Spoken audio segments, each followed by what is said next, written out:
As you're joining us, hello. Please do feel free, as always, to say hello in the chat and let us know where you're watching from. Paul got in first. Hello, Paul, in Northumberland. We already cleared 300 people in about 10 seconds, so that's pretty good. Hello, now you're all not being shy. Well done. Don't put your hand up, Christian, it won't work. People always press the wrong button. I'm watching you. Slovenia, Portugal, lovely. Montreal, fantastic. Welcome, everybody. Welcome. Say hello in the chat. I'll give you a little reminder now as well before we get started. Please, if you've got questions, put them in using the Q&A button, please, because otherwise you come up with an amazing question, you put it in the chat, I don't see it, I don't ask it, and then you all get upset. So please do use the appropriate button for the appropriate purpose. Okay, let's make a start. I haven't got my thing. Normally I've got a little thing that I sort of twiddle around, and I haven't got it, and I don't feel complete without it. And I didn't even realize how much I needed it. I've got it. Look, it's a little letter opener. There we go. Good evening, all. Hello, hello, and welcome to tonight's Arboricultural Association Wednesday webinar, sponsored by Barton Hyatt Associates. My name's John Parker, CEO at the association, and your host for this evening. Tonight is our very last webinar of the series, and I know we're all very excited, as ever, about welcoming Ted Green. Please say hello in the chat, as I've just said. Let us know where you're watching from. Questions in the question button, please. Before we get to Ted, as this is the last one for a while, I wanted to say some thank yous. So thank you, first of all, to all of our speakers. Caroline Harrison, Neville Fay, Jim Smith, David Ball, Richard Stead, Simon Richmond, Andy Tipping, Lara Roman, Daisy Brasington, Matt Disney, Phil Wilkes, Mark Johnston, Mandy Haggith, John Grimshaw, Chris Knappman, Sophie Quano, Mariko Kikuchi, Nazreen Azimi, Michelle Jacino, Elena Carlson Ayala, James Chambers, Harry Studholme, Jill Mulholland, Kenton Rogers, Tony Kirkham, and of course, Mr. Ted Green. Also, thank you to Emma Gilmartin for chairing a couple of those webinars. Thank you to Andrew for sorting things out behind the scenes. Thank you to Barton Hyatt Associates for stepping in to sponsor the webinars. And thank you to all of you lovely people for joining us. By my calculations, this was the 6th series of webinars we've done, and it was very pleasing to see that they continue to go from strength to strength. This year featured our 100th webinar, Jim Chambers and Veteran Trees, which pleasingly was also the first time we broke the 1,000 viewer mark, a new association webinar record. And for my part, it's a real pleasure and a privilege to be able to host them and to spend time with all these wonderful speakers and such a wonderful audience. So we're very grateful to all of you.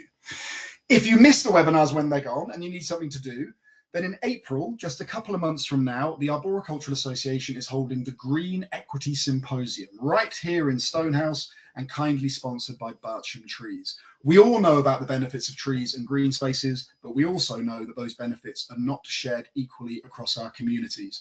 This event will welcome an amazing range of international and UK-based speakers to explore the issues around green equity and how we can implement green equity principles into our work. It's going to be absolutely brilliant. Please book your tickets now. Get them while they're hot. And if you can't get to the symposium, you can catch up on any webinars you might have missed online. If you sign up as a member of the association, we'll even send you a glossy magazine to read on top of all of the other many benefits of membership, one of which, of course, is helping make these webinars happen. Or you could even buy yourself a copy of the Tree Care Manual and spend some time reading that. There are so many options, so little time. But now, on to business. It is, of course, my great, great pleasure to welcome the one, the only Ted Green. Ted, it is over to you. Yeah, well, thank you, my friend. And obviously, I've got to start by saying thank you to the AA for my adventure. Ever since day one, when I started joining the AA, I've been on an adventure with you people. And thank you. And for, if you like, an old man, this is a unique opportunity. I mean, I wonder how many old men, after their, I won't call it a career, an adventure with trees, on caring about trees, as can say thank you to the major organisation which cares for our trees. I'm incredibly excited tonight because not only can I launch it by saying, good evening, not arborists, but ecologists, because this is what tonight's all about for me, is establishing that you people are all ecologists. Tree ecologists, yes, but that's what you are. And I've already forgotten what I'm going to say, but then again, that's the sort of thing you can do at my age. So, and then of course, it's also very exciting for me to have a platform to actually talk about the books that we're producing um, in conjunction with the AA. And the first one, of course, is going to be the introduction to the ecology of an open grown tree. Because all you people don't look at forest trees, you look at open grown trees, and that's where you do your work. And I want to get a bit more into that and establish that as well. But equally, on top of that, I don't know where I'm going to go with it because I'm rambling already. Uh, so where am I? I better start with some pictures, please. Where is he? There's one with my nappies. My nappies. Right, and we should. There he goes. So there you go. So No, hang on. Let's go back. There we are. So I thought I'd start with that one for you because that's a real conundrum. Let's have. Can I just jump in? If you that little bar at the bottom, if you press hide, so can you see? There's like a white strip at the bottom. Hide, and then we can all see it. Perfect. Brilliant. Okay. So there you go. That was my first picture, and I thought that's a good one. That's a good head scratcher for arborists to look at that. But I mean, I don't want to just talk to arborists because trees or people that love trees come from all walks of life, and I know several really interesting and have friends in the forestry world as well. So it's all trees. So you could have said that this talk could have been about tree folk, people that care for trees. Okay. So just a quick ramble. There you go. Me under trees. I don't know how old I am there, but it's just showing you how my life's evolved because it didn't evolve in the world of arboriculture. I've been running about trees before you people were ever born. Thank you. And this is the sort of thing that I grew up with. It's one of the old oaks at Windsor. Yep. And here we go. This is showing some of them in their natural situation. And this is where the small group, which is a spin-off from the arborists, are trying to get. And that is to get established back onto what if you like, the original landscape of Europe looked like. Parkland, open grown trees, and all the rest of it. Yep. And this is another one where early on in my days as a child, running wild in the woods, this is a tree that the Canadian arborists left in the war. I think they left it because they couldn't bring themselves to cut it down.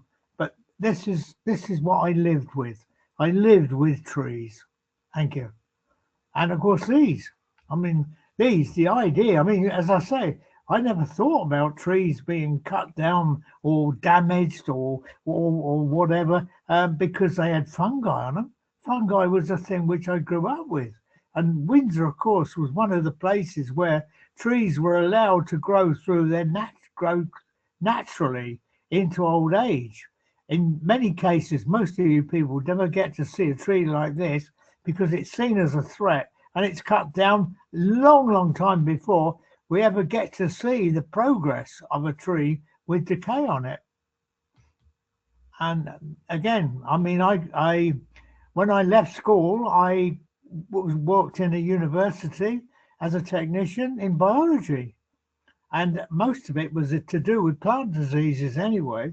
So I knew about Dutch elm disease. So this is a British, or not the British, it was a pan world one of Dutch elm disease when it arrived. And there you can see the old rook's nests, which were all over Britain in these trees. You can smell the sheep, and there it is. And that now is just a cereal field. So you've lost them. You didn't see them. I'm sorry for you not to see them, but you could hopefully get some idea of where I get my passion for trying to keep old trees. Thank you. And of course, this, I cannot get the Forestry Commission interested at all in oak mildew, but oak mildew was a thing of my youth, and it was starting to increase and diverse. I mean, there's maybe 2 or 3 species now, but to get them interested in what effect these fungi have had on oaks, most oaks actually, most European oaks, is incredible. But we can't. They're all got their heads up their asses over the beetle, that beetle. Well, of course, it's all rubbish because the beetle only goes into a tree with stress. Anyway, I better not go too long on that. But a lot of millions have been spent on wasting money when they should. All they've got to do is start looking at what happens with oak mildew. Thank you. And here you go. So this started with the Ancient Tree Forum and also coincides with a man which you'll hear more about, I hope, tonight, which is Franz Vera, the Dutchman, who wrote a book, a Bible for us now, on what the vegetation of Europe looked like.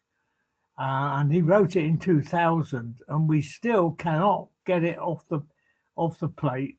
It's just not taken on board. But arborists will look at this tree and say, that is an oak tree, which has actually spent virtually all its life growing in the open. It was never, ever a forest tree, apart from the elephant in it as well. But these are the sort of things which are going to help us when we try and get you people really going on ecology. Because at the moment we're still struggling to get over the myth of the dense dark forest, which will come up in a second. So I'll wait for that and then give you a tome on that. Yeah, there you go. So that is a seriously open grown oak tree. That tree is hollow. You can just about see a fence through the gaps. That tree is hollow, at least up to the divisions, and that has withstood the 87 hurricane and presumably many more. And back in its youth, it would have suffered from it didn't suffer. It survived snowstorms and stuff like that. And presumably most people listening in the UK have never seen a snowstorm.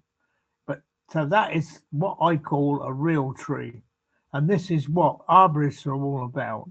This is the sort of tree which you should be looking for and caring for, and because it is not a forest tree.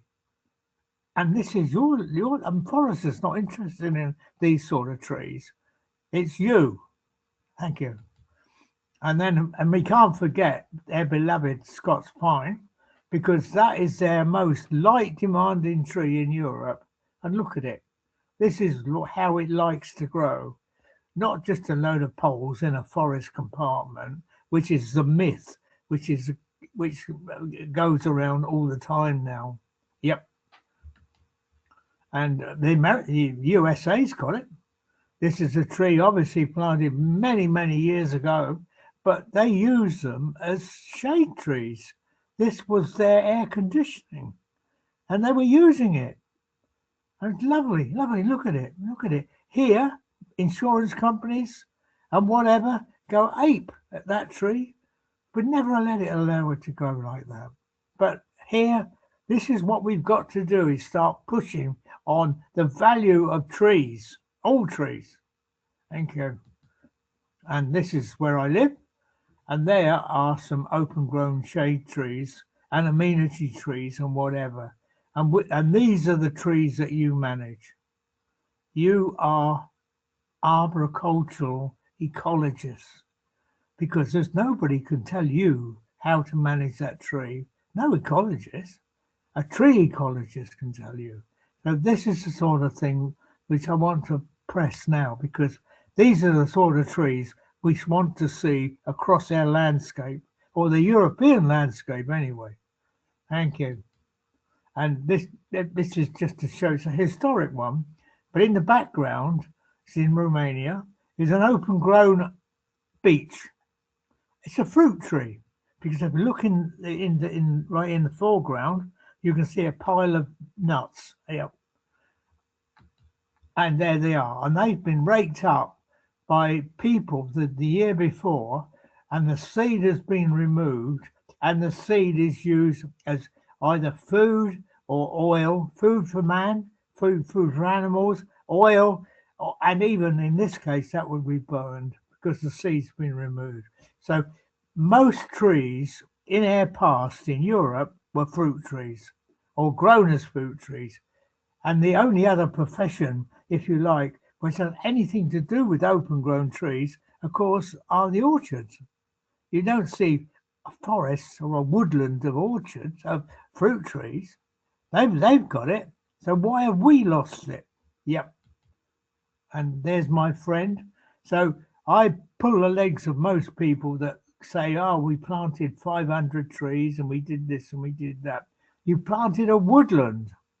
And I think it's because in the fairy tales, you were told Little Red Riding Hood, and there's a big bad wolf behind her, but Little Red Riding Hood in the dark, dense forest. Keep your dark, dense forest. They are lifeless. Did you know there's only 15 to 20 species of bird which nest in dense woodland? These are the myths which you should be perpetuating and getting people to say, don't plant 50 trees, plant 10 and have them open grown, open spaced. Yep. And of course, I went back to my history. This is an oak tree which, when I climbed it, of course, would have been out in the open and it was dead. And that was something like, whoa, how old am I? So 80 years ago, as a child, I climbed that tree and got an owl egg out of it, because in those days, all little boys collected birds' eggs. And that would have been just a ride there, and those conifers would not have been there. How about that? The hemlocks, by the way, are actually seed which the queen, as she was then, or the princess, brought back from Canada when she went there as a princess. They gave us some hemlock seed. But just to show you how, and that's a public footpath, by the way, how paranoia has got now into health and safety. 80 years at least that tree stood. Thank you. So you can read that yourself, I hope.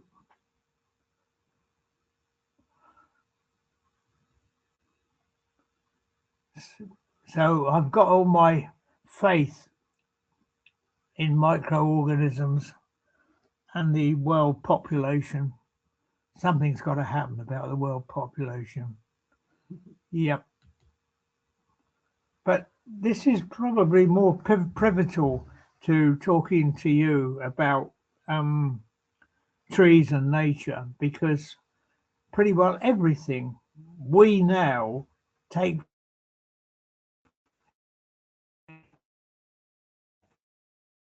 not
Has this totally frozen for everybody now?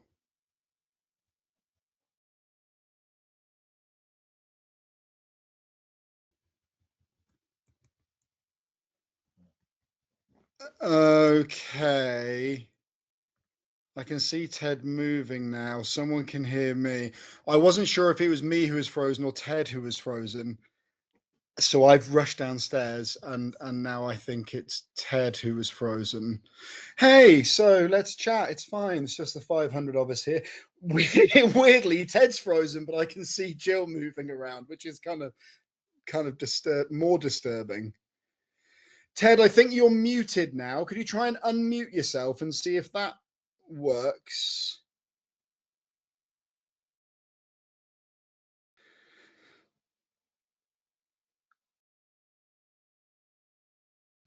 To be honest, for legal reasons, it's probably better your microphone's not working. But I'm teasing, of course. I'm teasing. Jill, I think, can you hear me, Jill? Because you're, oh, there we go. You're unmuted. Say something.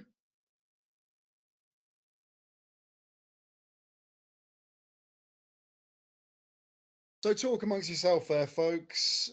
Someone recommended more tree-related puns. Feel free to do tree-related puns. I could show you the dog. He generally takes up a few minutes of entertainment. Dog, perform. Do something clever. There you go. See, they're getting their money's worth. Yeah, there you go. Okay, baby, I'm sorry I used you for televisual purposes. I'm sorry. Come on, it's okay. It's just us. There's no one watching. Yeah, John, can you? Yes, I can hear you. Yeah, great. So I'm sorry about that. I don't know how we muted ourselves, but anyway, shall we share again? Yeah, try and share again, and then we'll see how it goes. I think we managed to distract the audience, and no one noticed anyway, so it's fine. Can you see this? Can you see the tree now? I can see the tree again. I can see the sort of presenter view one. So if you go full screen with it, well, there we go. Try and flick it through to the next one just to make sure it's working, and then go back. Oh, beg your pardon. Oh, beg your pardon. Full screen. Oh, Go back. can't go back. Okay. Hang on. John, are we okay now?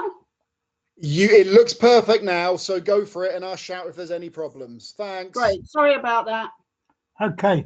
Well, what I was showing you really was a beech tree, which, as far as I'm concerned, has got so many points on it to debate. And so if we could have a webinar on this tree and trees like it, and then leave most of it open to the people in the audience. I hate the word expert, but for example, if you look, there's a limb goes out at 11 o'clock and it's just getting epicormic growth. So what's happened in the meantime? Then you've got the reaction to the 87 hurricane, where all the shoots or sprouts are coming off. You've got stub ends. And then when we looked at the base of the tree around the roots, it not only had Maripolis, it had several other species of fungi, which presumably are decaying non-living roots under the tree. There's so much to talk about on this tree, and I thought it would be a great one to get some of the people in the audience. Well, hopefully they're in the audience. Let's talk about it. What are you going to do? What should we do? What do you think's happened? How has this occurred?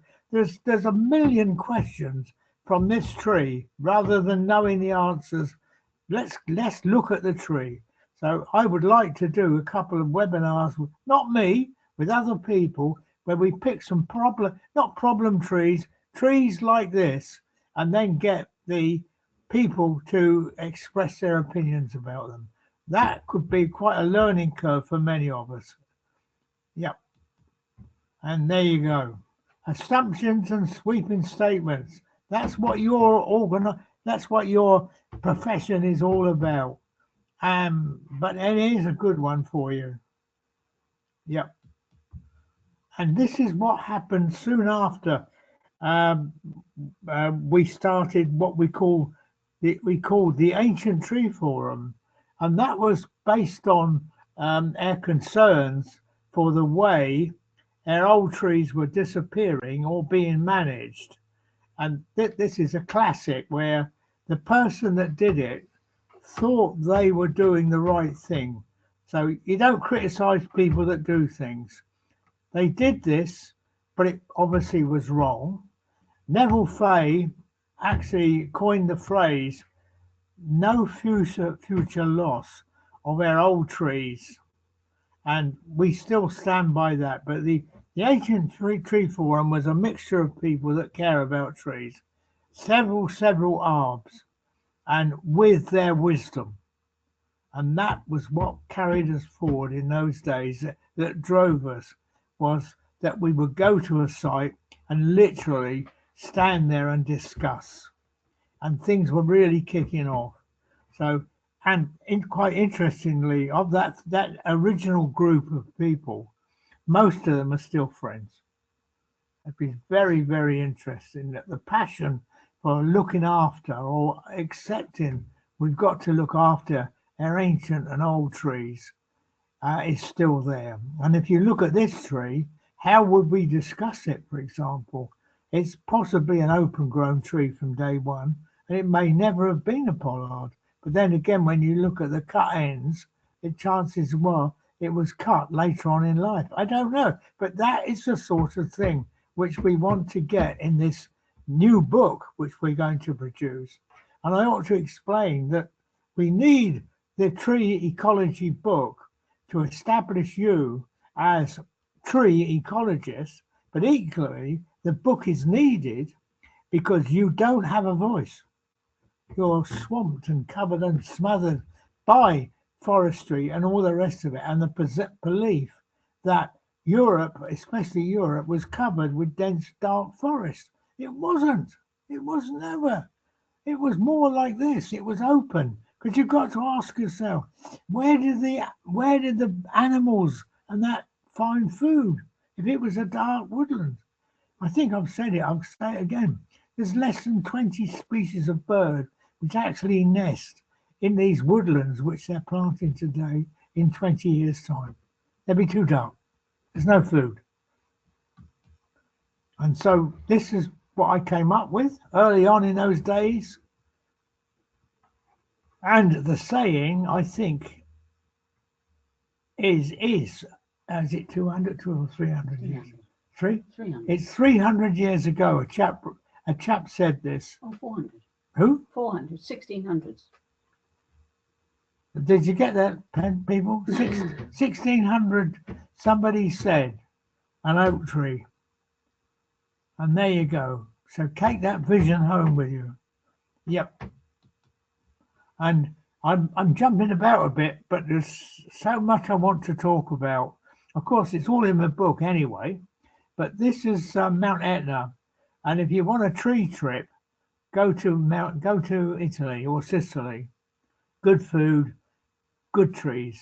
And so this is shown, it's Pinus nigra, and in front is a lava flow. And our friend from Catalonia, where is he? Just coming, there he is, Gerard Pasola. He actually found in the lava a Pinus nigra seedling. Yep, there it is. Already tapping down into that. I don't know whether you call it lava soil. Yep, and that is a good picture, one of the best pictures of mycorrhiza.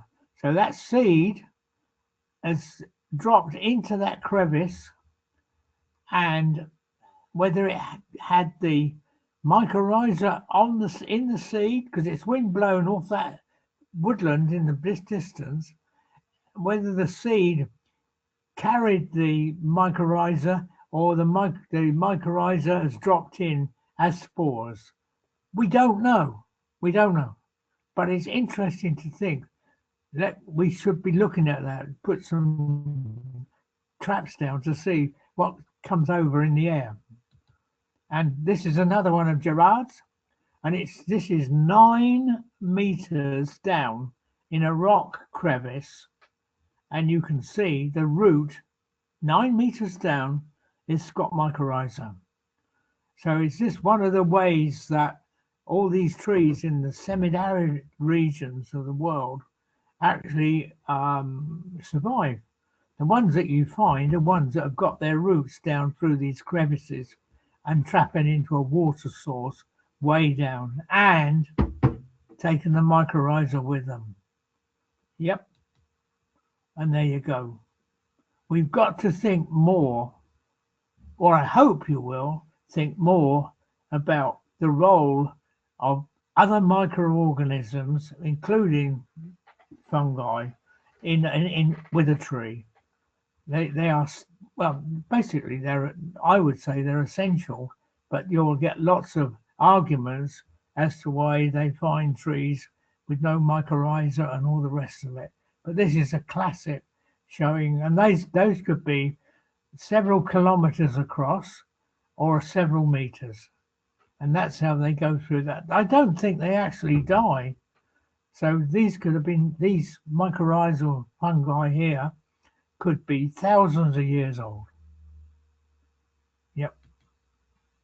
And this is the ancient tree forum again. In the early days, we're looking at this lovely oak, and the grass in front, or the field in front, has just been ploughed. But it's ancient grass, because if you go to the extreme right, it would be right for you, the extreme right of the picture, you can just see a man standing up in the plough. He is carrying a root which he's found, and the root is the thickness, still the thickness of a broom handle, and it's that far out from that tree, and it's gone that way. It's not even tapering. So it's just showing you some of the things which you tree ecologists ought to be looking at. Yes. And you can read that.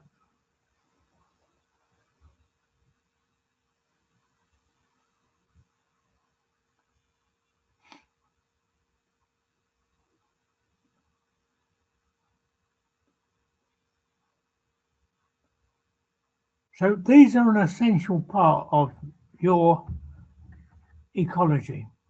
Nobody else is looking at them. Nobody else is caring for them.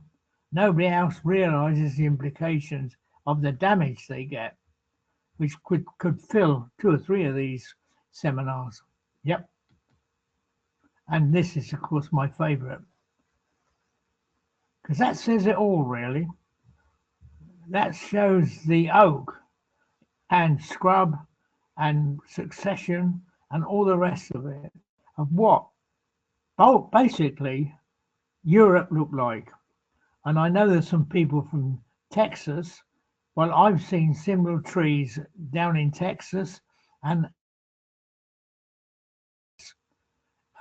oaks mainly, and that was what that sort of prairie looked like, because it had large grazing animals.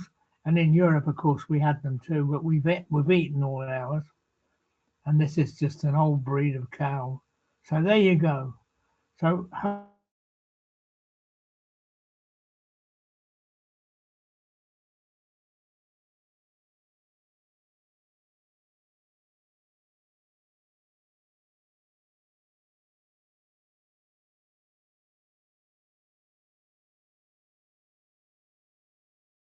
So I think Ted's screen appears to have frozen again, which is most frustrating. Normally, when something happens to Ted during a webinar, we turn to Jill and Jill saves the day. But unfortunately, Jill is with Ted. They're having an excellent adventure, and that means that they're both kind of out of action. You want to see the dog because he fixed it last time. I feel like it's slightly misusing the animal just to kind of grab him and look, the people want to see you. It will distract them again. There he is.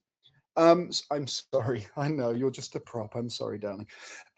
So anyway, that's a bit frustrating. we have got lots of questions in. Nobody wants to hear me answer those questions, but I can do a couple, I guess, because someone said, is Ted's book available to buy? And it is. You can get it through the Arb Association's bookshop, along with many other wonderful publications. Ted might be back now. Ted is back. Can we hear you, Ted and Jill? John, can you hear us? I can hear you. Good. So what have you missed? How much have you missed? It's hard for me to say what we missed, but like the last minute. It's not very long. If it was very long, I'd be looking much more panicked. The last minute or so. Okay. Let's push on. Well, you were talking about the oaks in Texas last, Ted, when we lost you. Okay, that's all right then. Yeah, okay. Because this is showing biological continuity. And that is one of the things which, if we can maintain it, and ecologists can maintain it, is to keep the continuity, especially in the soil. But in this case, of course, we're looking at the biodiversity of the tree as well. Yeah, okay. So here you go. So this is showing you an easy example of continuity, because there is an old tree. It's breaking down gradually by fungi and microorganisms. The resources are going back into the soil. The tree is picking them up, but equally the mycorrhizal fungi are picking them up and they're giving them back to the tree. So it's just a continual circle. But we have got to realize that trees can't just grow on their on the resources they've got. They're if they can get microorganisms to produce the resources. I'm losing it. Resources from a decaying tree, then obviously it's far more better. Yep. And there you go. That's my example. The red is the mycorrhiza, tracing from the tree to the dead standing tree, where the nutrients and minerals and that are breaking down and being transferred back to the tree. The other way, to the left, actually, that so-called bush is rock. And the Swedish people have found that mycorrhizal fungi are punching into the rock, and with chemicals that they exude, breaking down the minerals and nutrients in the rock and giving them to the tree. And the Swedes say that probably the biggest recycler of soil and rock is mycorrhizal fungi. Yep. And this, I don't know whether you can see it, but everything in that picture is linked. Even that, there's one seed there, and that's linked. It's already got white mycelium going into it to break it down and give it to that fruit body. Recycling everything, the twig, the seed, everything. Yes, sir. But then we've got this, and this is a conundrum, because I don't know what's going on here, but we've got what could be the pseudo-sclerotial plates of Armillaria, but entwined amongst it is the white cords or mycelium of another mushroom. Are they fighting? Are they in partnership? What's going on? Tell me about it. This is the sort of thing which we should be looking at more and more. Yes, sir. And probably my best picture in the whole thing is there are two rabbit scrapes. And if you could see them, you would see that in the rabbit scrapes, there are roots. And some of the roots, you can just about see the attachments of mycorrhizal fungi. So this is winter time. And in the winter, in theory, the trees shut down. But it's said in many cases... You'll need to unlock your iPad first. What's wrong? Carry on. I don't know. So anyway, so we've got the mycorrhizal fungi are still active. And one of my thoughts are, what if that's the case, are they transferring their minerals and nutrients to the root hairs and they're stored there? The rabbits can smell them. Different fungi have different smells, and they know which ones they like, and they know where to go. So they actually are feeding on stored minerals and nutrients by mycorrhizal fungi in tree roots. Yes, sir. And here's another one. Now I'll have to explain this one. You can see 2 or 3 beech tree leaves, which are actually being rolled up like a piece of paper, and they're being drawn down by worms. And then if you look at the 2 extremes on the top right, top left and bottom left, you see worm casts. That is real recycling. I love it. And people rake up leaves. I mean, it's anyway. It's one down from washing cars.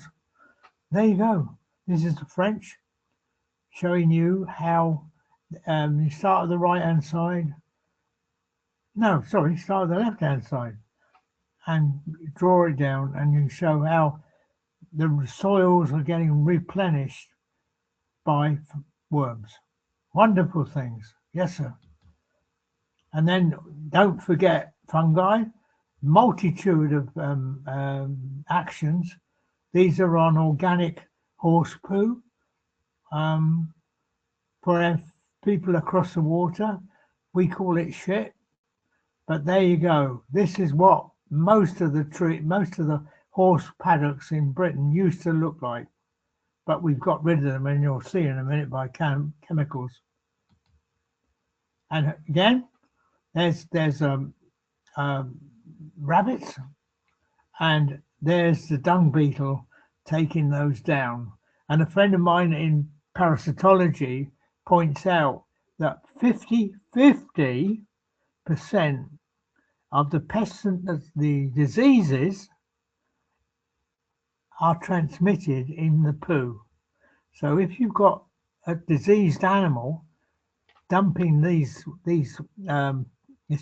poo here, and it's got diseases in it, then they obviously get negated if they're taken downstairs. So you've got natural biological control. That great mountain of stuff is actually horse manure. So it's come from a commercial stables, and it doesn't decay down low. It doesn't decay down. Some of that is years and years old. There's no organisms in it breaking it down. And that's why. Because there are dung beetles that rushed in to get rid of that poo, and there were chemicals in the poo, and they're all dead. It's tragic. It's tragic. There are no legislation and tests against animal pharmacies. Terrible. Yep. And there's my friends. This is the estate in Sussex by our friends Izzy and Charlie Burrell, who turned their whole estate into rewilding. So the fields there on both sides of that line were arable 3 years ago. 3 years afterwards, and he'd sown it with the wildflower mix. 3 years after, he let the happy pigs go. So these are free-range pigs. But when you look at what they're digging, it's just a footpath. Those fields are still inert. There's still nothing in them. It's still dead soil, because the pigs are telling us that. If only pigs could speak. So we tried some experiments, and this is an oak in the field, and we didn't try wood mulch all the way around the tree. We did 4 quadrats, And there, a couple of years later, the wood mulch has disappeared into the vegetation, but you can see where the pigs dug. Yep. And there you go. So they were digging along the trace of the roots, I think. So what can that tell us? Why aren't we looking at that more? Why aren't we experiencing that? Yep. And this is an aerial photograph, and you can see the tree. It's a big oak, but look where the pigs dug. So what are the pigs telling us? What's going on there? That is something that would help tree health immensely if you could get people to really look into that. Yes, sir. And right at the beginning of the Ancient Tree Forum, two of the original Arbs, Mike Ellison and Bill Cathcart, were standing, not this tree, but standing under some oaks and saying, if we followed what we do with tree care, then we do as little as possible at any one time to an old tree. And so this is what one of the, I forget his name, what's his name? Aid Clark actually did. He did what would be more like natural wood mulching. So he mosaicked it under the tree so that it wasn't a sudden event, it was a gradual event. And I don't know of any other wood mulcher that's doing this. So this is a picture taken, given to me for a birthday picture 49 years ago. That was given to me. So I was carping on then about acid rain. And that was the cover of a magazine in Britain. And we still have those problems. Those problems have not gone. Our trees are still suffering from air pollution as much as anything else. And there you go. This was in the Czech Republic. We went there and this is what we found. Whole forest. There's not even any generation in there. Well, of course, there's no seeds anyway. And one of my favorite pictures, because as I say, I was sort of in plant diseases, was these three old pear trees. This is in France. And there's the new commercial fruit orchard, only 2 or 3 meters high. But this farmer or orchard grower had left these ancient trees. And I wish I could speak French. I wish I could have spoken to him because I wanted to know why he left them. Because to somebody like me, he'd left the reservoir of pests and diseases, yeah, which were in these old trees. But equally, what he had done was leave the reservoir of the pests and diseases which eat or control the pests and diseases. So these are one of the things we've got to think about, is that it's not one side. It's never one side. And I've got some more pictures to show you later. Again, my favourite crusade, of course, is Myripulus, which you all, I don't know, don't like, and cut the tree down. And of course, by cutting the tree down, except there are some good arbs that don't cut trees down now, cut the trees down and we lose the evidence of what's going on there. Now, Klaus Matek, when he got me working, measuring trees and whatever, he came up with that the larger the girth of the tree, the more likelihood of the smaller the root plate. And here we can see a root plate where the Myripulus is telling you there are some dead roots underneath that tree. We don't know whether Myripulus, and whatever anybody tells you, We don't know whether a Maripolis is causing the death of the roots or it's telling you that there are dead roots there. So it's a wood decayer.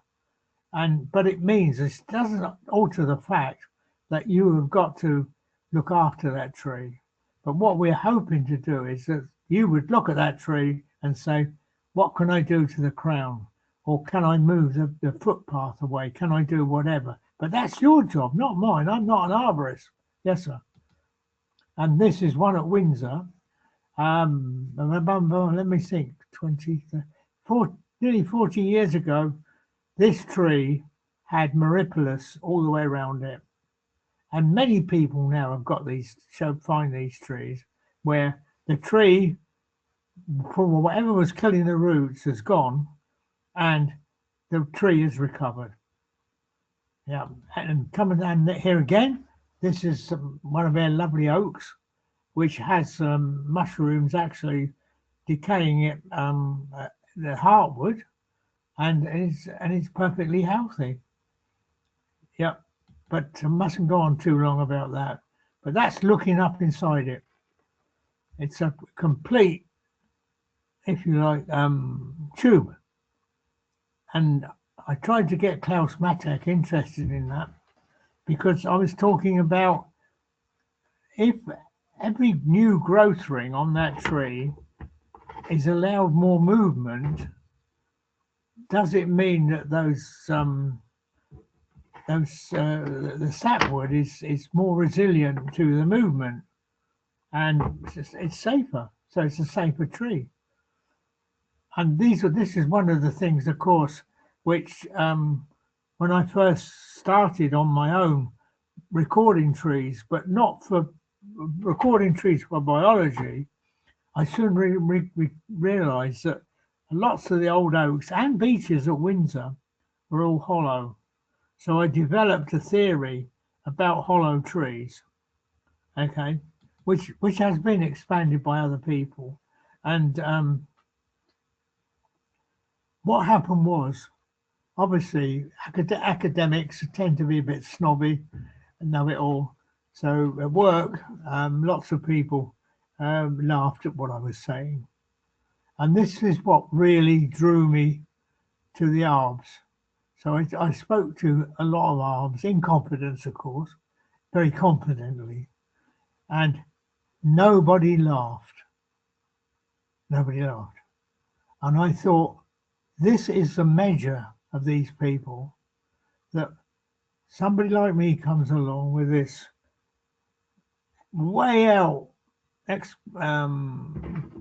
statement, way out, really out on its own, and they didn't laugh. They took it seriously, thought about it, and so that drew me more and more to arborists. And probably the biggest single reason why I'm talking to you is the way you gave me confidence to make such statements. Of course, I modified it ever since, and it's been modified ever since. But arborists, nobody laughed. Remember that. Okay.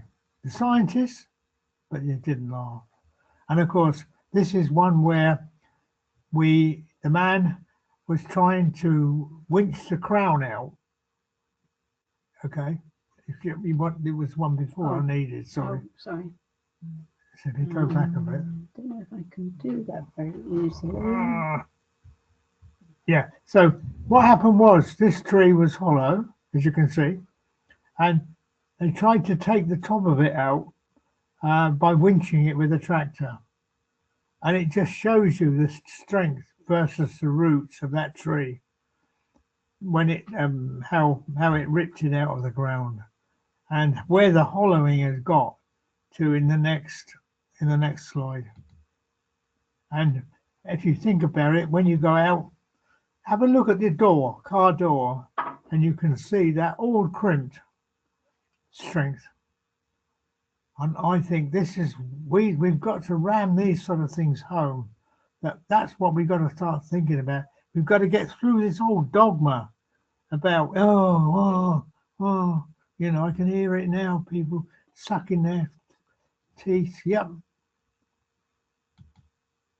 And of course, roots hollow. What are we doing about roots? I mean, can we look at roots? Can we see roots? Why is, this, it's happening? It's roots. Yes. And okay, so back now to what actually happened in that world was fungi was Lynn Body. I got to wound her up many times. I hope you've all got her book. And this is where Emma, who's probably, I hope, listening. Emma I got this tree for her, and this is where she did a lot of her work. And if she hasn't done a webinar, then she ought to, because this is where she did her PhD, or part of it, on this tree. So it already been cut down. We got it moved in sections, and this is where she did a lot of her work on looking at the fungi in the tree and what was in the tree, for that matter. So don't think there isn't research going on. And there you go. Yeah. And no. What I like about this picture, can you see the track in the distance? Okay. Well, Lynn was so excited by this tree that when they turned up, they drove all the way from Bristol. As she turned the corner to come down this track, and Emma was driving and the car was slowing down, Lynn was so excited that she had the door open and was running out of the car while it was still moving. She was so excited as a scientist to see this tree and what potential the two of them could get from it. There you go. So good luck, both of you. And this is one of the prime ones, possibly. I think it's it gets the name of armillaria as well. I think there's a lot of last year propaganda about armillaria, and I wondered just how much of it was armillaria and things like this. But we've got a book. I mean, another book which we produced was done by David Humphrey and Chris Wright. So buy that. You need that as well. These are essential tools for the Arb ecologist. Yep. So this one, I think, it blows minds. But this is an oak tree, and it's I think it's a pollard, big tree, and it caught light, probably by vandals. So the base of the tree was alight, and they called the fire brigade in, who don't get many chances to use their chainsaws, and they came and cut it down. Yeah, but when so that was the end of that from that point of view. But a similar thing happened in Richmond Park to a big oak, and the fire brigade arrived, took one look at the fire in the hollow tree, and started up their chainsaws because they were getting a chance to use their chainsaw. And the one of the rangers, a lady, said, "Have you got a spade?" So they gave her a spade, and in 2 minutes she blocked up the holes and put the fire out. So there's lots of reasons for not using a chainsaw, but in this case, they cut it down and then they leveled it off so that it wouldn't be, the spikes wouldn't be dangerous. And there you go. Now, what does that tell you about a hollow tree? Look at the thickness of it. And that was perfectly healthy, going well, really loving it, but there was enough there for the tree and it could support itself. And John White and David Lonsdale later, I was with David Lonsdale when he did it, but came to the conclusion that as the tree gets older,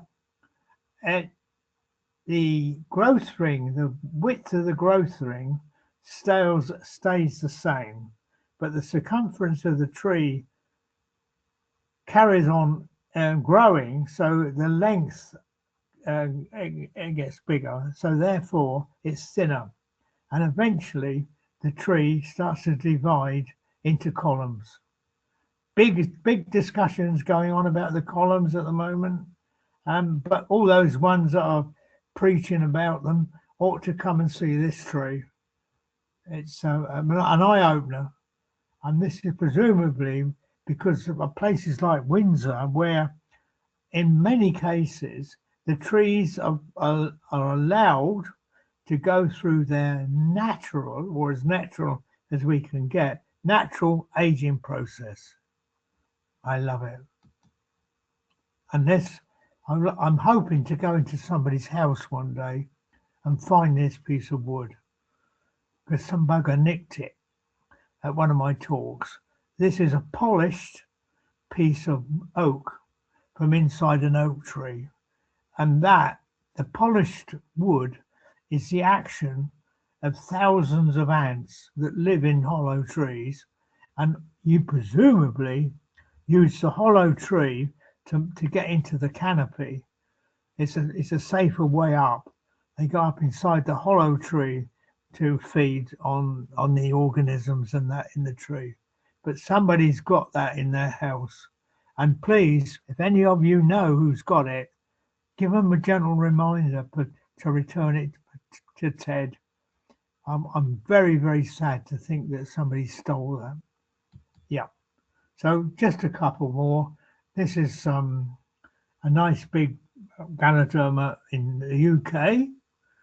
And the next time is a nice big Fomis, actually in Europe. And what's interesting is that this big white Fomis, in my lifetime, is starting to appear in the UK. It's not here otherwise. Our Fomis is a tiny little black thing, which is mainly in the north of England, down as far as Sherwood and places like that.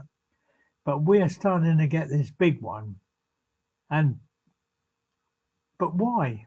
But then if we go to Europe and travel all over Europe, that big Ganoderma, which I showed you in the first picture, you don't see that very often. So even that 19 miles of water has in the past presumably had some effect. So these are questions which need answering. They need surveys and God knows what. But if it's going to move us on, is why is this one of the predominant fungi which you find over most of Europe, and ours is the big one on the other side, the Ganoderma aspersum.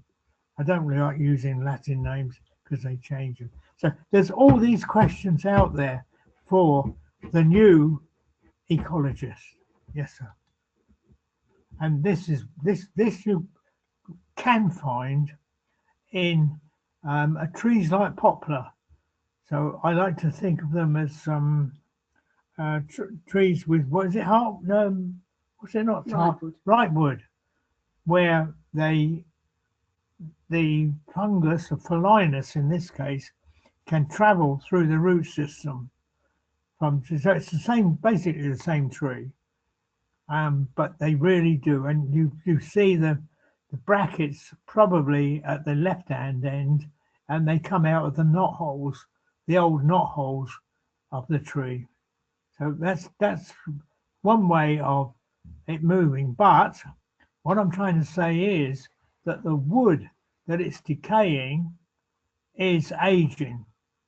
So it's not the fungus really isn't the cause of the decay. The fungus is an indicator of the tree aging and being in a condition for decay. Don't forget ants, wonderful things. These are, I forget about, anyway, just to say that there are 18 species of aphid that these ants live on, which are subterranean. They're not above ground. So if this is the case, what about all the fungi which are attached to those trees? What are they? How many are there? And anyway, I could go on, and then there's things like the cicadas and the maybugs, stag beetles, things like this. Trees have lots of things which we never see. Yep. And you can read that yourself.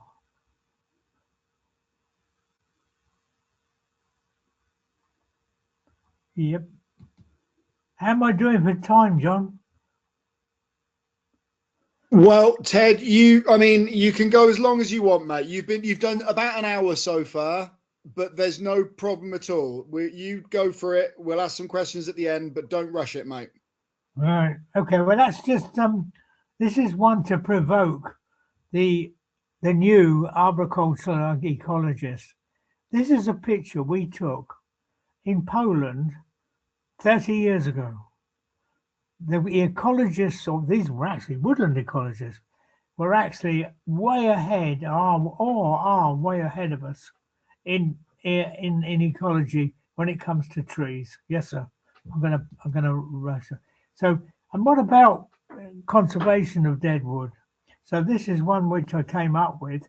But all the trees we're planting along motorway edges, what are we doing? Look, here's what we could do, and that's two of my old friends, Fay and Finch, and that's what they could do. So we could have a succession of wood from trees along motorway banks. Yes, sir. From conservation, showing you where we strapped a tree back up to get all the microorganisms that live in these rare trees, because they're rare anyway by nature. Yes, sir. Next one was another one which was another way of putting trees back up. Yep. And there you go, my favourite picture, and that worked, by the way, because in 7 years later, a new species of fungus was found on a mummified cat in a hollow tree at Windsor. So there you go, on we go. And then we've done that one. We talked about that, and this was Jill's idea this year, because the farmers were getting ready for the drought, and they were already worried about the fodder or the animal feed they were going to have in the winter. So this is Reg.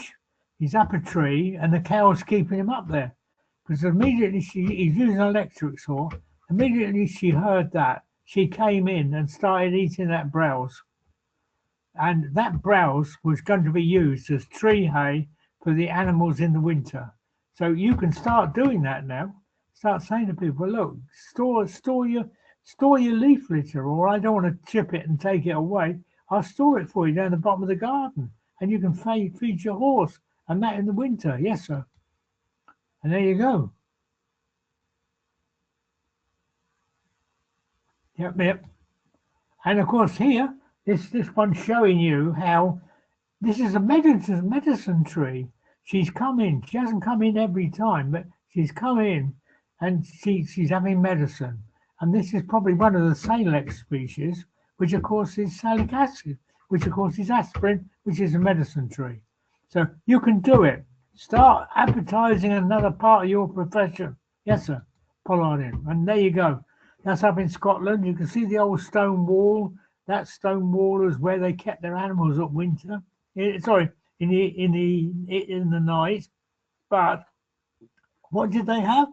Two Salix species to feed their animals. Medicine tree. Yep. And this is, you can read that. Now, I maintain that's cut by man and not otters. Sorry, beavers. Yeah. Here they're talking about local provenance. An ancient oak, that's what it's producing. At least 5 different parent trees or pollen trees fertilize those acorns. That's one tree. And we talk about local provenance. We haven't got time to talk about it. Let's go. And so what we did do is I believed in we've got to start thinking about the gene banks of these trees. So these are acorns from those trees, but they're still only 50% of that ancient tree. Yes. So what we did was we grafted, or Pete Wells in the picture before grafted, and these are grafts. So that bit, that the top bit of that tree is 1,000% of a 600 or 700-year-old oak. Gene banks. We've got to start doing it. So what we did then, we did this. So we went to Windsor's oldest tree, and you can see we've just planted a graft oak back with its parent. And here you could have a situation where we've got the biological continuity of 1,000-year-old oak being transferred to itself again. So we got biological continuity because, as you know, science is moving on at quite a pace. Yeah, yep. There's dear old Klaus. That's just to show you what's coming. So this is the 87 Hurricane, and what happened here? Look, stub ends. This tree has got stub ends except for one branch. Yep. And this is in New Zealand, and this was a snowstorm, and again stub ends. Where is your flush cuts to the branch collar? They're not there in nature very often. There's very few of them. Yeah. And this just shows you a tree after the 87 Hurricane. If you look at the left-hand side, it's got a natural growth on it. On the right-hand side, you can see stub ends, but you can see a much flush of twigs and stuff like that. Because on the left-hand side, I guarantee there are broken roots. So there are broken roots on one side of the tree and broken limbs on the other, but still stub ends. Yes, sir. And that's showing you natural pruning with I mean, it's almost like cleft twigs. Yes, sir. And there you go. They're showing you a beaver. Beavers don't cut to the floor. Beavers have a 10 to 12 centimeter stub end, and they don't take it all in one go. So this is for Arbs. Yes, sir. And there's one of my favourite trees. It's the Anklewick Yew, Runnymede near Windsor. And this is where it was said that the signing of the Magna Carta, which is very, very important especially in the US, where they see it as the beginning of the what you call it? What's the state of the act? Rights. Their rights. Constitution. Constitution. They're right, and they have got a sign here. Sorry, a plaque to this tree. So it's good. So I think of it as the most important tree to the English-speaking peoples of the world. Freedom of rights, and it started here. Okay, I'll move on. But here, this is 50 meters away, is an old building, and there it all is. And they have just spent thousands on this and ignored the tree. But I know for a fact that eventually the National Trust has spent money on that tree, but the trees are not seen as the same. This was seen as far more important. Yes, sir. And that's I don't even see it, but on the left-hand side there's a ditch. That's a boundary, and that is a boundary tree. So we have historic boundary trees. This is a historic boundary tree and a pollard. So we've got historic trees as well, as trees that should have the same protection. Yes, sir. And go to Belgium. It's only got half a dozen oak trees, but this is how they look after them. It's totally different from us. Well done, Belgium. So this is one of their efforts. It's not come to fruition properly, but that is a bronze cast. It's not. It's what we were hoping to get was an oak tree as a bronze in Parliament Square.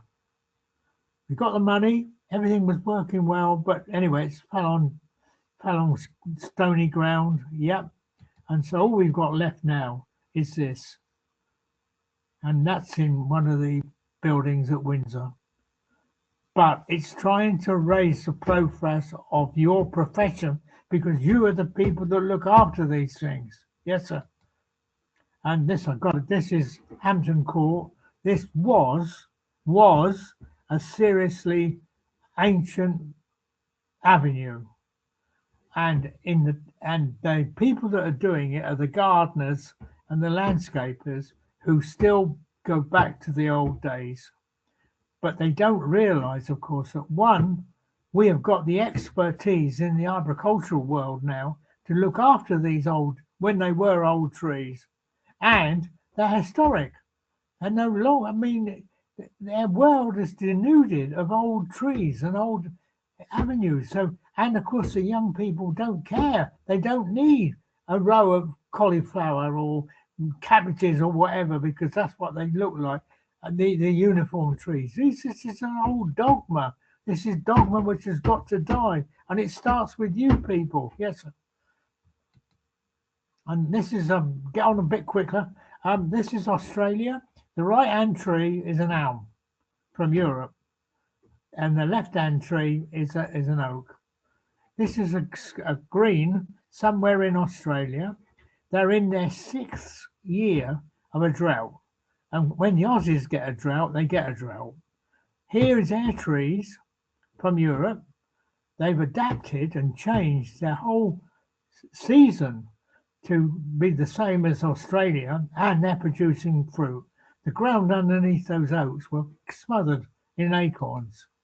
Here's another one. This is the Sequoia sempervirens from California. I wonder how many Californians would believe this. So these are trees bathed in the warm winds and mists of the Pacific, and here they are in the driest part of Britain, which is a totally different climate, of course, and cold winds from Russia, and they've adapted. So we've got to start thinking. Let's look at the experience of trees that we've already got. Yes, sir. Better not spend too much time on this, but this has been called soil. It wasn't soil. It's compacted minerals and nutrients from perhaps a couple of 100 years. Yes, sir. And I'm nearly right at the end now. So this is one of the rivers in Britain. Look at the colour of the water. That's not water. That's mud. That's Britain going down to the sea. Yes, sir. And this one, the caption's gone, but the caption would say, we have the technology to keep the traffic lights on, but not to stop the flood. So we are losing our soil at an incredible rate because of farming practices and doing nothing about it, which is also causing the floods. And this is what we end up with. So the farming practices of today are costing us thousands extra onto what we should, and we're doing nothing. Yes, sir. And so this is one from I love to take abroad, but it shows you a lovely horse. No, it's not a horse, actually. It's a pony. It's a lovely pony. It's under one of our oldest trees. When I say to them in America, look at this horse. Just look at the size of our trees, and they all clap. And one of the Americans came up to me and said, Ted, you've got a wonderful trees there. And he said, and your chickens are the size of turkeys. Because if you look on the left-hand side of the horse, the pony, there are chickens. So everybody loves it. So this is trying to show you that you in Europe are incredibly valuable to the nations and people like me. We absolutely need you. Yep. So come on, Arbs. One more. And if dogs can read my book, so should you. Thank you. Before you start, John, what I've missed out is, of course, is that we are in the process of doing 3 more books. Kevin Frediani has taken over the writing of the essential book, which is going to be the introduction to the ecology of the open grown tree. And that's to all the people that are listening here. And from now on, you should call yourself an ecologist. The next one will be by Keith Alexander, who's heading up the one on wood pasture, which is the forgotten ecosystem, important ecosystem, especially of Europe and the eastern seaboard of the United States. Fundamental, both of them, and they will come, and I will fund them as my contribution to you people and making you recognized and distinguished as the experts in the open grown tree. Remember that. Nobody can tell you any different. There's nobody who can argue. Bloody Foresters can't. It's you. You are the experts in open grown trees. In fact, I'm looking at John now. Look, he's looking serious. But did you realise that your logo is an open grown tree? So thanks for listening. Love it to bits. Thank you. Thank you very much, Ted. You're brilliant as always, and everyone loves you as always. It's fantastic. We've got plenty of questions. I will say up front, we're not going to have time to ask all the questions, but we'll email them to Ted and he can have a look at them. I know I always say that. So the question I'd like to start with, Ted, is during the course of your webinar, you mentioned there's a very throwaway story, a mummified cat in a tree. And the way you mentioned it was almost as if it got there by itself. And a few people would like to know a bit more about it. And we've got a question from Rachel all the way over in the USA who said, could we please hear the rest of the mummified cat story? No speak English. You've got to do it, Ted. Come on. There's a lot of people here who haven't heard you speak before, and this is a belter. Okay. About the time when I started to meet arborists, I was into, we call it non-living wood conservation. And of course, Windsor was the place because they did not clear away a lot of their non-living wood. We call it non-living wood, by the way. And there are lots of rare insects, which would be rare anyway because of the nature of where they are. So what we did was we re-erected trees, and you saw the pictures of the re-erection. But equally, I had to think about these rare beetles. What did they live on? So in that case, it was leaf litter, twigs, bits of dead wood. I put twigs, dead wood, and then I got racing pigeon poo because we couldn't get bird poo. We wanted the phosphorus. So we put racing pigeon poo in it. And then occasionally you found a dead cat or a dead bird and you put that in. So that was how it came to be a dead cat. It's a bit more to the story, but tell her when I get to the US, buy me a pint and I'll tell you the real story. Okay, well, for legal reasons, that's probably good. But that is, I'd say, someone said earlier on we had about 10% of the cat story. We've now had about 50% of the cat story, but that's good enough. Now, I have got to ask as well, because we had a question from Paul, and Paul asked, have you got any stories that would outdo the cat story? I think your cat story is quite famous amongst UK Arbs, certainly.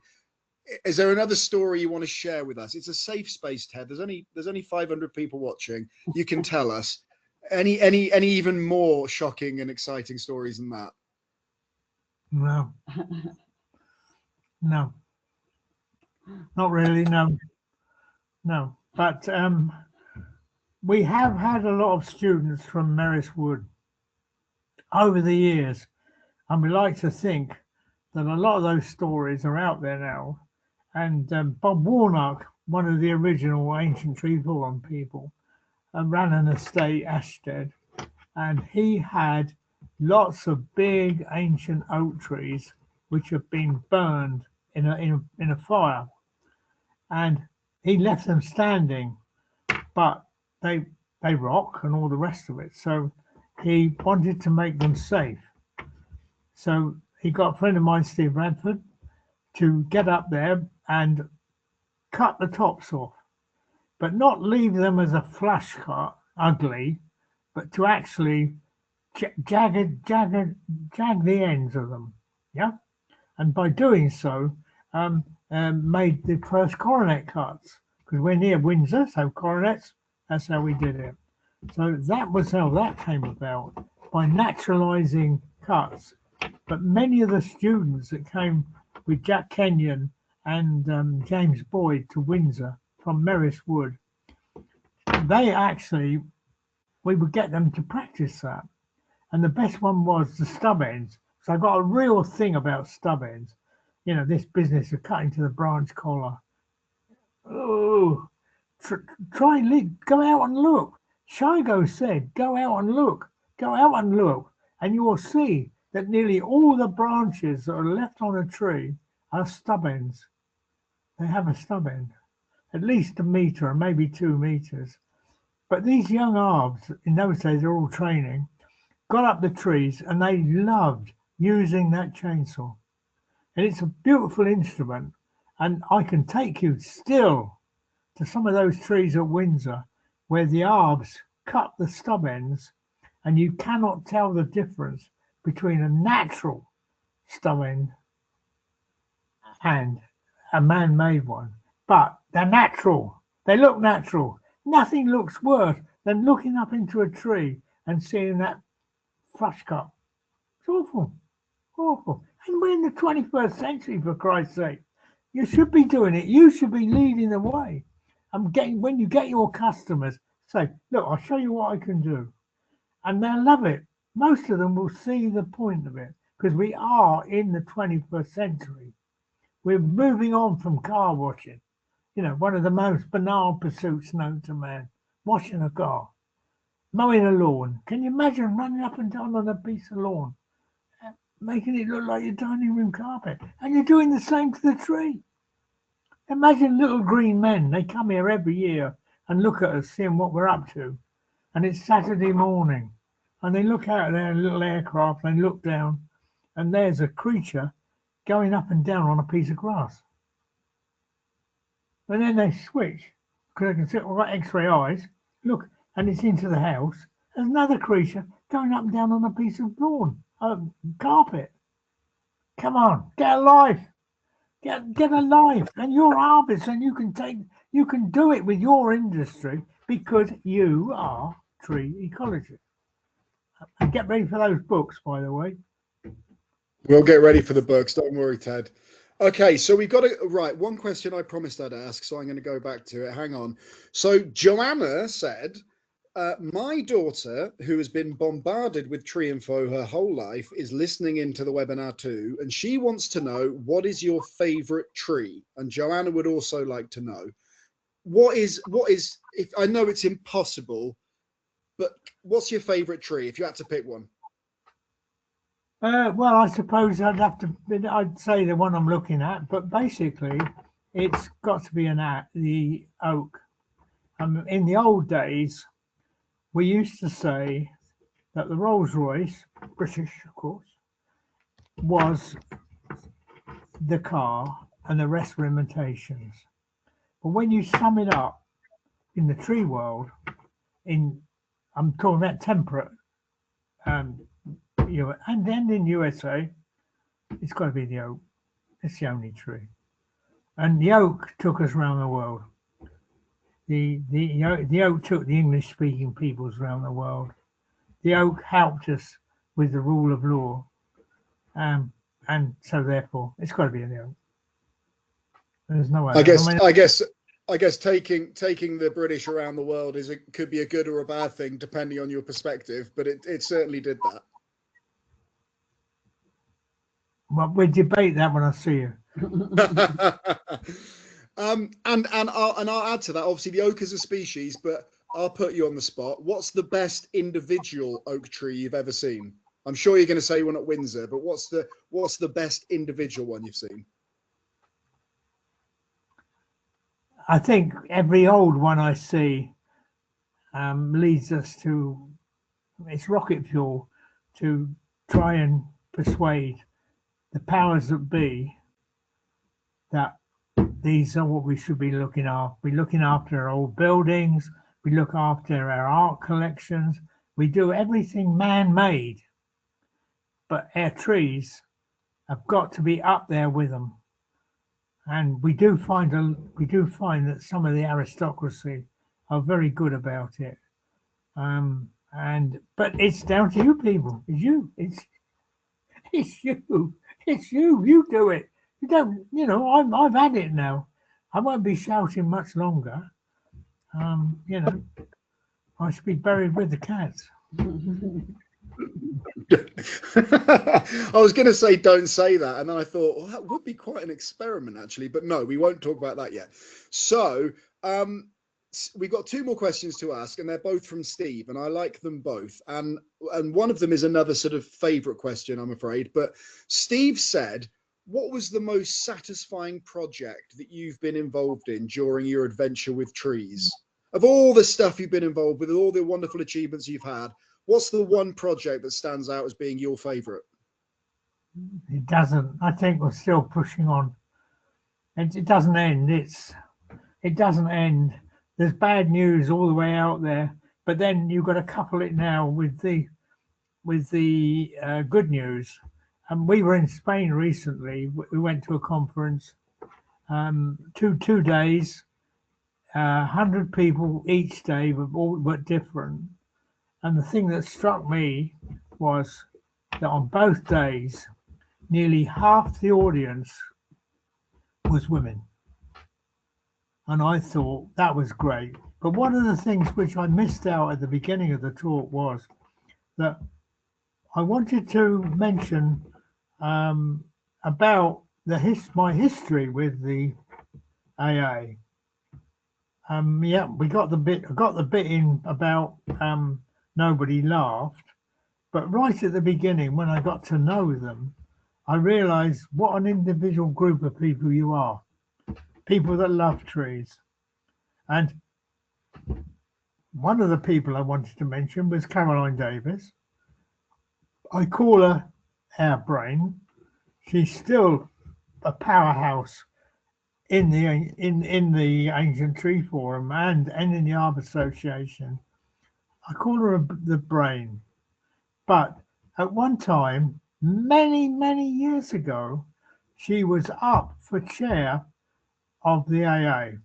So there's this macho organization that actually chose a woman. Now that says a lot for you people. If you think about it, it does. It says a lot that those people in that organization, were prepared. Were not prepared, but chose a woman to become the chair. And I think that speaks acres for the respect that I have for arborists. Really, really, really incredible. Yeah. Does that shut you up? No, it's good. I think you're absolutely right. And I was having a look in the chat. Lots of people agreeing with you. Thank you, Ted. And then Steve, the other question from Steve was to ask, what, in your opinion, is the most important thing that people working in arboriculture should be focused on at the moment? What's the sort of hot topic to you at the moment that we should all be maybe talking more about?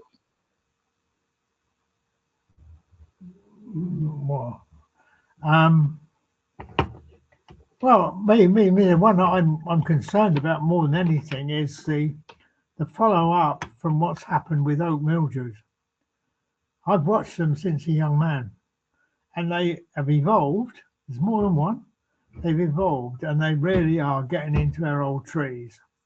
But the Forestry Commission went off on one and have found this, what's it, ODA or something? I don't even know the name of it. And they're pouring all the taxpayers' money into that.